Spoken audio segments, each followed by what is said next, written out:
இந்த உலக வாழ்வில் பெரும் மனிதர்களுடைய பயமே சக மனிதன் தன்னை குறித்து என்ன கருதுகிறான், என்ன நினைப்பான், அவனை நான் எப்படி திருப்திப்படுத்த முடியும், அவன் என்னை ஏற்றுக்கொள்வானா இல்லையா என்பதை குறித்துதான்.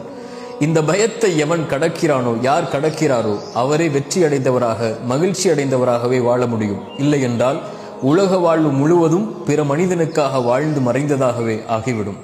இறைத்தூதருடைய உள்ளம் பிறருடைய வார்த்தைகளால் நெருக்கமானது.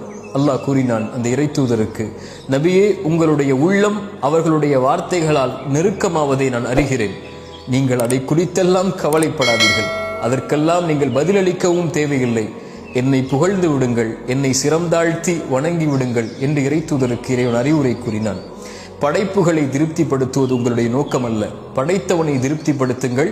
படைப்புகளை படைத்தவன் திருப்திப்படுத்துவான். நீங்கள் இறைவனுக்கும் உங்களுக்கும் நல்லவராக வாழ்ந்தால் போதும். யாருக்கும் அதை நிரூபிக்க வேண்டும் என்ற அவசியம் இல்லை.